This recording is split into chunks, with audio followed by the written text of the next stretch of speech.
பயணிகள் பாதையில் பலம் தரும் விருது, பரமனின் திருவுளம் பார்த்திடும் விருந்து. பயணிகள் பாதையில் பலம் தரும் விருது, பரமனின் திருவுளம் பார்த்திடும் விருந்து.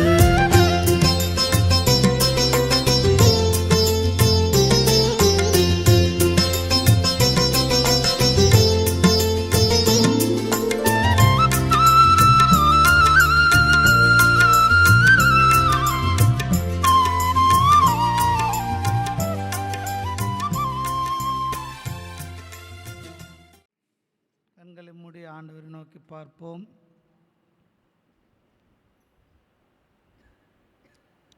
கர்த்தரை நம்புகிறவர்கள் ஒரு நாளும் வெட்கப்பட்டு போக முடியாது. யாக்கோபினுடைய அழகான ஒரு இறைவேண்டலை நம்ம பாடணும். வெறும் கையாய் நான் நடந்து வந்தேன், கர்த்தர் எனக்கு இரு பரிவாரங்களை தந்திருக்கிறீர். பரதேசியாய் நான் தங்கினதை சுதந்திரமாய் மாற்றி தந்தீர் என்று யாக்கோபு கடவுளை நோக்கி வேண்டுதல் செய்தார். அன்பானவர்களே, இந்த காலை வேளையிலும் கூட கர்த்தரை நம்பினவர்கள் ஒரு நாளும் வெட்கப்பட்டு போவதில்லை. ஒவ்வொரு நாளும் கர்த்தர் நம்மை கிருபையாய் தாங்குகிறார். நம்முடைய இயலாமைகள், நம்முடைய பலவீனங்கள், நம்முடைய சோர்வுகள், நம்முடைய அசதிகள், நம்முடைய வேதனைகள், கண்ணீரை காண்கிற கர்த்தர் நமக்கு உண்டு. கர்த்தரை நம்புகிறவர்களை ஒரு நாளும் அவர் கைவிடுவது இல்லை. பயப்படாதே, நான் உன்னோடு கூட இருக்கிறேன் என்று சொல்லுகிற ஆண்டவர் இன்றைக்கு ஒருவேளை நம்முடைய உள்ளத்தை வேதனைப்படுத்தி கொண்டிருக்கிற காரியங்கள், நிறைய காரியங்கள் இருக்கலாம். உள்ளத்தை பயமுறுத்தி கொண்டிருக்கிற காரியங்கள் நிறைய இருக்கலாம். ஆனால் கர்த்தர் நம் பட்சத்தில் இருக்கும்போது நமக்கு எதிராக நிற்பவர் யார்? உள்ளத்தின் ஆழத்திலிருந்து ஆண்டவரை துதிப்போம், ஸ்தோத்தரிப்போம். ஒரு புதிய வாரத்தில் நம்முடைய பணிகளை துவங்க போகிறோம், நம்முடைய அலுவல்களை துவங்க போகிறோம். இந்த காலவேளையில் ஆண்டவரே நீர் என்னோடு கூட வாரும் என்று சொல்லி ஆண்டவரை நம்ம வருந்தி அழைப்போம். உதடுகளை திறந்து உதடுகளின் கனியாகிய தோத்திர பலியை ஆண்டவருக்கு நம்ம செலுத்துவோம். ஸ்தோத்திரம், ஸ்தோத்திரம், ஸ்தோத்திரம். பரலோக பிதாவே, பரிசுத்தரே, நீதியுள்ள ஆண்டவரே, உம்மை துதிக்கிறோம். அப்பா, சேரக்கூடாத ஒலியில் வாசம் அணுகிறவரே, உம்மை துதிக்கிறோம். அப்பா, நீர் மகத்துவமானவர், நீர் மகிமைக்கு துதிக்கு பாத்திரர். ஆண்டவரே, உம்மை உயர்த்துகிற பொழுது ஆண்டவரே நீர் இறங்கி வந்து ஆண்டவரே உம்முடைய பிள்ளைகளை ஆண்டவரே நீர் ஆசீர்வதிக்கிறீர். அப்பா, இந்த புதிய வாரத்தில் எங்கள் பணிகளுக்காய் எங்களையும் எங்கள் குடும்பத்தையும் ஆண்டவரே எங்கள் தொழிலையும் வியாபாரத்தையும் நாங்கள் பணி செய்கிற அலுவல்களையும் ஆண்டவரே அதிகாரிகளையும் உடைய கரத்தில் ஒப்பு கொடுக்கிறோம். இந்த வாரம் முழுவதும் கர்த்தருடைய கிருபை எங்களோடு கூட இருந்து நடத்தும்படியாய், எங்கள் ஊழியத்தில் உடன் இருக்கும்படியாய் ஆண்டவருடைய கரத்தில் எங்களை ஒப்பு கொடுக்கிறோம். அப்பா, நமக்கு ஸ்தோத்திரம், ஸ்தோத்திரம், ஸ்தோத்திரம். அன்பானவர்களே, நம்ம தொடர்ந்து ஜெபிக்க போகிறோம். இந்த நாளிலும் நம்முடைய வாழ்கின்ற திருநங்கைகளுக்காக நாம் ஜெபிக்க அழைக்கப்படுகிறோம். உலகமெங்கும் ஆண்கள் பெண்கள் இருக்கின்ற பொழுது மூன்றாம் பாலினத்தவர் என்று அழைக்கப்படுகிற திருநங்கைகள் நம்மத்திலே வாழ்ந்து கொண்டிருக்கிறார்கள். அவருடைய வாழ்வு மிகவும் வேதனைக்குரிய ஒரு வாழ்வு. பிறப்பிலேயே குடும்பத்தை விட்டு ஒதுக்கப்படுகிற ஒரு சூழல், வாழ்கிற சமுதாயத்தில் எல்லாராலும் ஏளனப்படுத்தப்படுகிற ஒரு சூழல், தங்கள் வாழ்வாதாரத்துக்காக பணிகளை நோக்கி போகின்ற பொழுது அவர்களை அசட்டை பண்ணுகிற ஒரு சூழல், பல்வேறு ஒடுக்குதலுக்கும் வேதனைகளுக்கும் கண்ணீருக்கும் மத்தியில் வாழ்ந்து கொண்டிருக்கிற அவர்களும் கடவுளுடைய படைப்பு, கடவுளுடைய பிள்ளைகள் என்பதை நாம் உணர அழைக்கப்படுகிறோம். உலகமெங்கும் வாழ்கின்ற திருநங்கைகளுடைய வாழ்வுக்காக, அவளுடைய ஆசீர்வாதங்களுக்காக நம்மில் யாராவது ஒருவர் ஜெபிக்க அன்போடு கேட்டுக்கொள்கிறேன். இணைந்து ஜெபிப்போம். ஸ்தோத்திரம், ஸ்தோத்திரம், ஸ்தோத்திரம், ஸ்தோத்திரம்.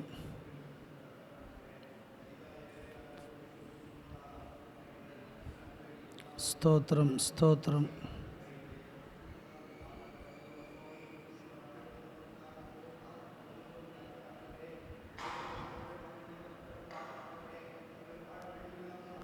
ஸ்தோத்திரம், ஸ்தோத்திரம்.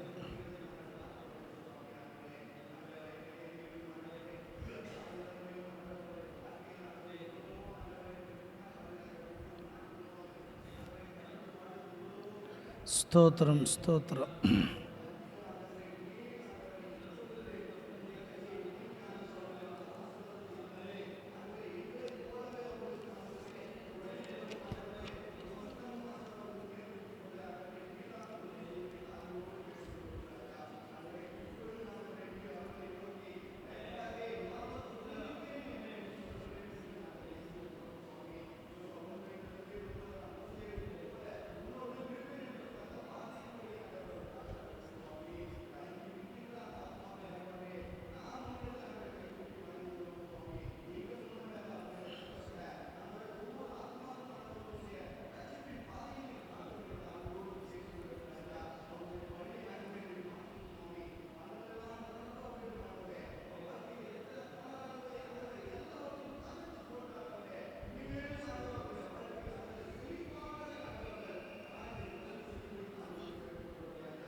ஸ்தோத்திரம்.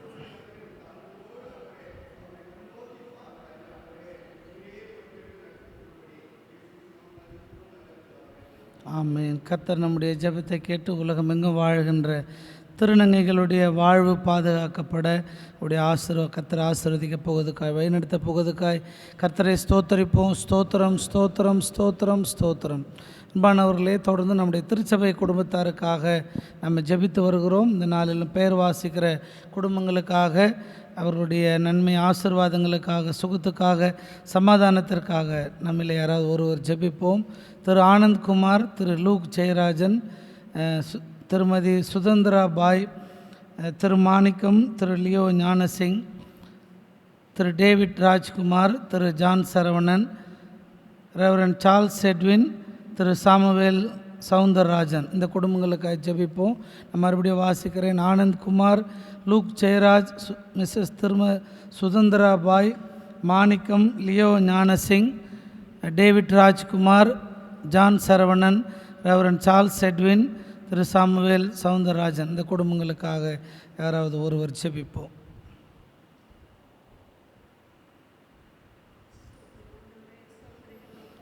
ஸ்தோத்திரம். இணைந்து ஜெபம் செய்வோம். ஸ்தோத்திரம் ஸ்தோத்திரம்.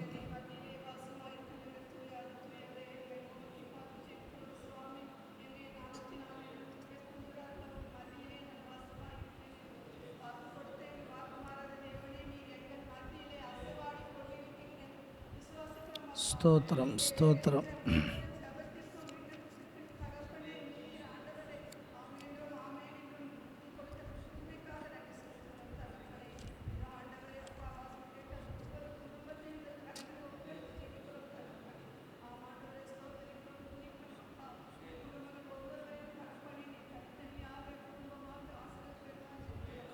ஸ்தோத்திரம்.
ஸ்தோத்திரம் ஸ்தோத்திரம்.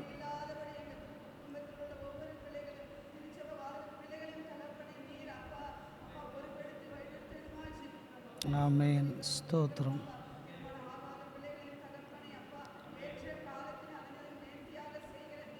ஸ்தோத்திரம் ஸ்தோத்திரம்.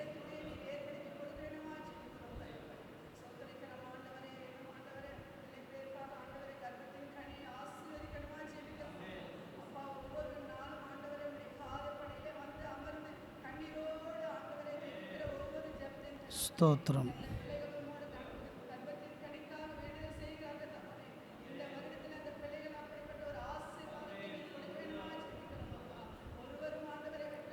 ஸ்தோத்திரம் ஸ்தோத்திரம்.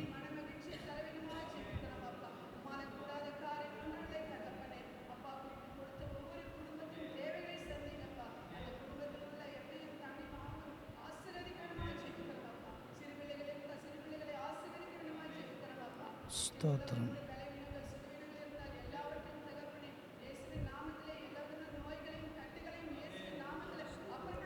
ஸ்தோத்திரம்.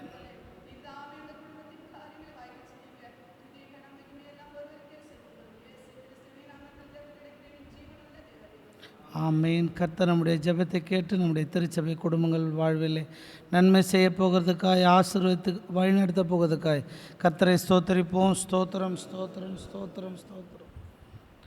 நீதி தேவனே நன்றி ஐயா, வெற்றி வேந்தனே நன்றி ஐயா, நீதி தேவனே நன்றி ஐயா, வெற்றி வேந்தரே நன்றி ஐயா, நன்றி நன்றி நன்றி, இடைவிடா நன்றி உமக்குத்தானே, இணையில்லாதே உமக்குத்தானே, இடைவிடா நன்றி உமக்குத்தானே, இணையில்லாதே உமக்குத்தானே.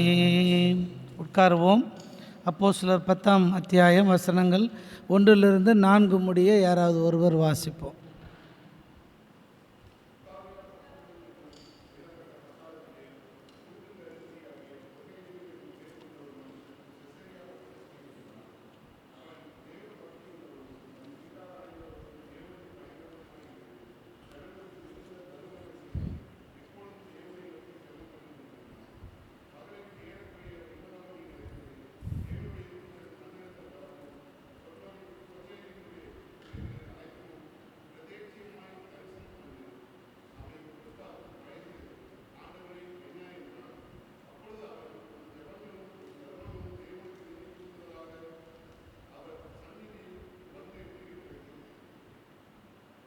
கிறிஸ்துவுக்குள் அன்பானவர்களே, மார்ச் மாதம் 31ஆம் தேதி இந்த லெந்து காலை தியானத்தில் உங்கள் அனைவரையும் அன்புடன் வாழ்த்தி வரவேற்கிறோம். மார்ச் மாதம் 31ஆம் தேதி international transgender day of visibility, சர்வதேச திருநங்கைகள் தினமாக உலக அளவிலே அனுசரிக்கப்படுகிறது. திருநங்கைகள் நம்மித்திரையிலே வாழ்ந்து கொண்டிருக்கின்ற கடவுளால் படைக்கப்பட்ட படைப்பு என்பதை நாம் அறிந்திருக்கிறோம். அவர்கள் அனுதின வாழ்வில் எதிர்கொள்ளுகின்ற பல்வேறு விதமான பாகுபாடுகளை அவர்களுடைய வாழ்வை அங்கீகரிக்கின்ற வண்ணமாக இந்த நாள் 2009ஆம் ஆண்டிலிருந்து கொண்டாடப்பட்டு வருகிறது. ஆகையினாலே கடவுளின் படைப்பாக இருக்கின்ற அவர்களுக்கு நம்மால் இயன்ற உதவிகளை செய்வதற்கு நாம் அழைக்கப்படுகிறோம். இந்த நாள் மற்றொரு சிறப்பான தினமாக அனுசரிக்கப்படுகிறது. வேர்ல்டு பேக்கப் டே, உலக காப்பு பிரதி தினமாக இந்த நாளை கொண்டாடுகிறார்கள். டிஜிட்டல் ஆலோசகர் இஸ்மாயில் ஜாத் அவர்களால் 2011ஆம் ஆண்டு மார்ச் மாதத்திலிருந்து இது அனுசரிக்கப்படுகிறது. அதாவது ஊடகத்தின் மூலமாக ஹார்ட் டிஸ்க் மற்றும் ஃப்ளாஷ் கார்டு, சிடி டிஸ்க் போன்ற பிற மீடியாக்களிலிருந்து டேட்டாக்களை பாதுகாப்பதற்காக அதை காப்பி எடுத்து வைக்கின்ற ஒரு பணியை இந்த நாள் நமக்கு ஞாபகப்படுத்துகிறது.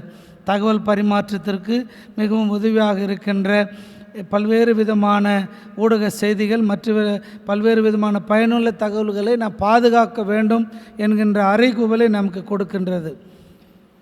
அன்பானவர்களே, இந்த நாளில் நாம் தியானிக்கின்ற சிந்தனை அப்போஸ்தலர் 10ஆம் அத்தியாயம் 2ஆம் திருமொழியில் இடம்பெற்றிருக்கின்ற கொர்நேலியு இடைவிடாமல் கடவுளை நோக்கி ஜெபம் செய்து கொண்டிருந்தார். Persistence in prayer.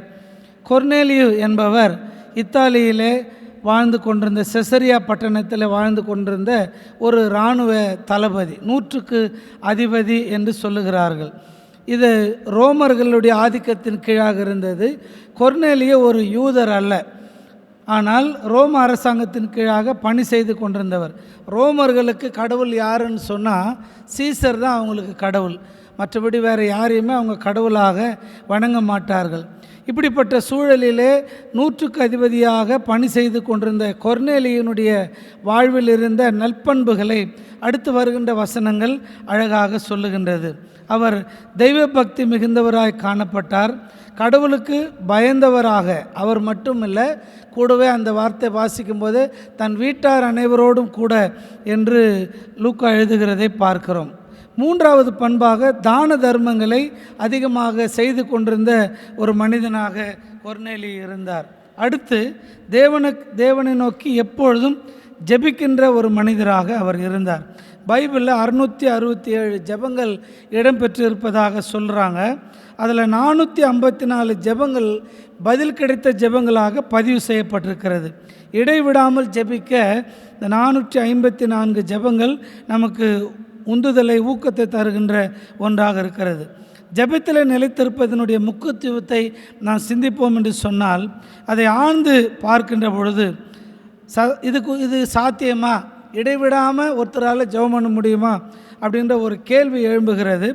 ரஷ்யா பாரம்பரியம் அதை பற்றிய விளக்கும் பொழுது என்ன சொல்கிறாங்கன்னா, ஆண்டவரே நான் பாவி, என் மீது இரக்கமாக இரும் என்கின்ற இதய துடிப்புக்கு இந்த ஜெபத்தை அவங்க ஒப்பிடுறாங்க. இதய துடிப்பு நின்று போச்சுன்னா நம்ம உயிர் வாழ முடியாது. ஆக ஜெபிக்கணும் அப்படின்னு சொல்லும்போது ஒரு மனிதனுடைய இதய துடிப்பாக அது இருக்க வேண்டும். அது இடைவிடாத ஜெபம். கிரேக்கத்தில் எவாகிரியாஸ் என்கின்ற ஒரு துறவி சொல்கிறாரு, எரிகின்ற தீபம் போன்றது இந்த இடைவிடாத ஜெபம். தீபம் அணைந்து போச்சுன்னா அதனுடைய வெளிச்சம் குறைந்து விடுகிறது. அதனால் இடைவிடாமல் கடவுளை நோக்கி ஜெபம் செய்ய நாம் அழைக்கப்படுகிறோம். நீங்கள் எப்போ ஜெபம் பண்ணீங்க அப்படின்னு ஒரு கேள்வி கேட்டால் நம்ம என்ன பதில் சொல்லுவோம்? நாங்கள் கோயிலுக்கு வரும்போது தாயா ஜெபம் பண்ணுவோன்னு சொல்கிறவங்க கொஞ்சம் பேர் இருப்போம். இல்லை ஐயா எனக்கு டைம் கிடைக்கும் போது நாங்கள் ஜெபம் பண்ணுவோம் அப்படின்னு சொல்கிறவங்க உண்டு. ஸ்கூல் போகும்போது, வேலைக்கு போகும்போது, வெளியில் போகும்போது, அப்படி நம்ம ஜெபத்துக்கென்று ஒரு நேரங்களை அவரவர் அவருடைய சூழலுக்கு ஏற்ப வைத்திருக்கிறோம். அன்புக்குரியவர்களே, ஆனால் அது ஜெபம் அல்ல. ஜெபம் என்பது நாம் எப்பொழுதும் கடவுளோடு கூட இருக்கின்ற உறவிலே வாழ்ந்து கொண்டிருப்பது. டாக்டர்கிட்ட போனால் டாக்டர் மாத்திரைலாம் எழுதிட்டு நம்மக்கிட்ட கடைசியாக ஒன்று சொல்லுவார். என்ன சொல்லுவார்? நான் கொடுக்குற மாத்திரையை நீங்கள் எப்படி சாப்பிட்ணும்? நிப்பாட்டாமல் சாப்பிட்ணும். மாத்திரையை இடையில நிப்பாட்டினீங்களா என்ன பண்ணாது?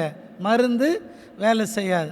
அப்போது ஒரு நோய்க்கு ஒரு மாத்திரை எடுக்கும்போதே அந்த இடைநில்லா பழக்கம் நமக்கு இருக்க வேண்டும் என்று அறிவுறுத்தப்படுகிறோம். அப்படியானால் இடைவிடாத ஜெபம் என்பது கிறிஸ்தவர்களாகிய நம் ஒவ்வொருவருக்கும் இன்றியமையாத ஒன்றாக இருக்கிறது. நமக்கும் ஆண்டவருக்கும் இடையில் எதுவுமே இல்லாத பொழுது அது இடைவிடா ஜெபமாக மாறுகிறது. நமக்கும் கடவுளுக்கு இடையில் நம்ம எதுக்கெல்லாம் அதிகமான இடத்தை நேரத்தை கொடுக்குறோமோ அது நம்முடைய ஜெப நேரத்தை குறைக்கின்ற ஒன்றாக இருக்கிறது. அப்படி கண்டினியூவாக நம்ம ஜெபம் பண்ணணுமா, அது அவசியமானு சொன்னால், இயேசு ஆண்டவருக்கு அந்த ஜெபம் தேவைப்பட்டது.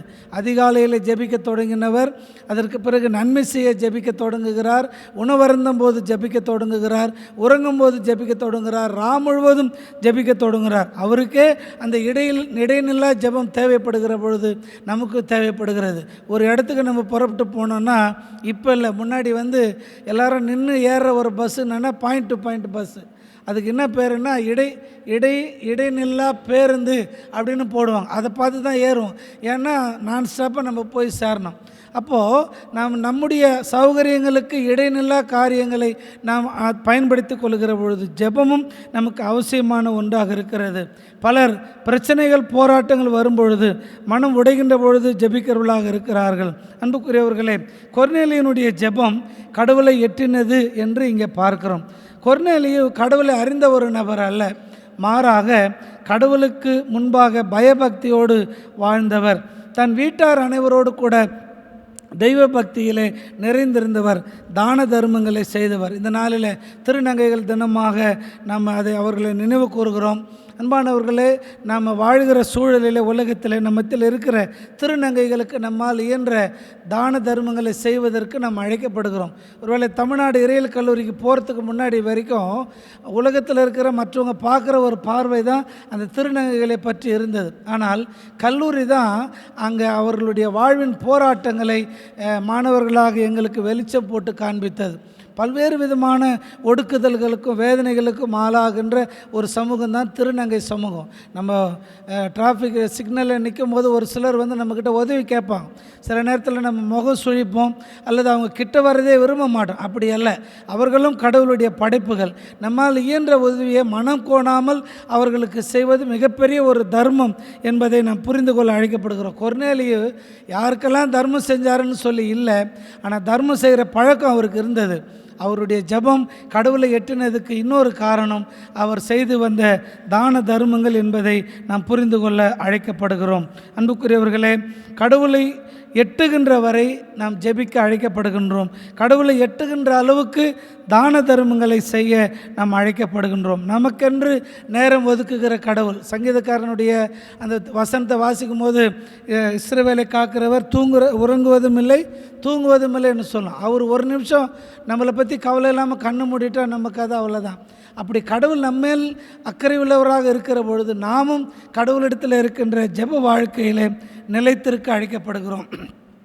1 தெசலோனிக்கர் 5:17 பவுல் சொல்வார், இடைவிடாமல் ஜெபம் பண்ணுங்கள். அந்த வசனத்துக்கு முன்னாடி எப்பொழுதும் சந்தோஷமாக இருங்கள். அந்த வசனத்துடைய பிற்பகுதி ஆண்டவருக்கு நன்றி சொல்லுவாங்க. ஒரு கிறிஸ்தவங்களுக்கு இது மூணுமே ஒரு அணிகலன்கள் மாதிரி.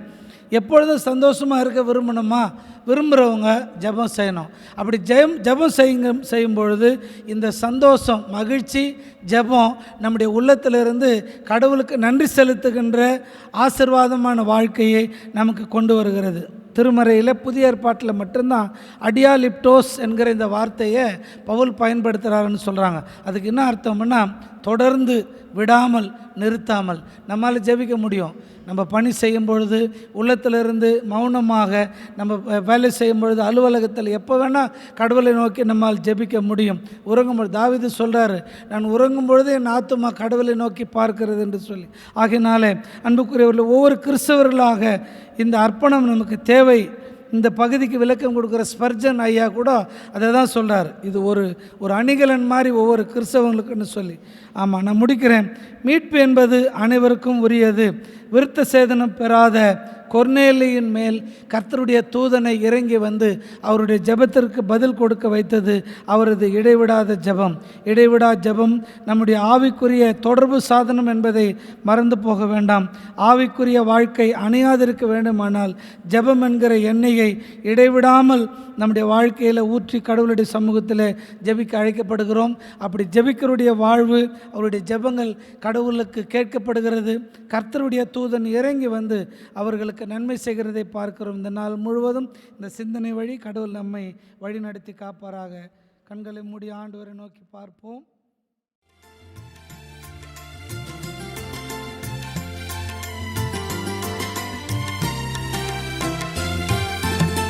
படைப்பதின் அழகு, படைத்தவர் பரிவு, பணிந்துமே நன்றி படைத்திடும் விருந்து. படைப்பதின் அழகு, படைத்தவர் பரிவு, பணிந்துமே நன்றி படைத்திடும் விருந்து. அடிமைகள் உடன் விடுதலை அருளும் ஆண்டவர் அருள் நினைவாகிடும் விருந்து. அடிமைகள் உடன் விடுதலை அருளும் ஆண்டவர் அருள் நினைவாகிடும் விருந்து. பயணிகள் பாதையில் பலம் தரும் விருந்து. பரமனின் திருவுளம் பார்த்திடும் விருந்து.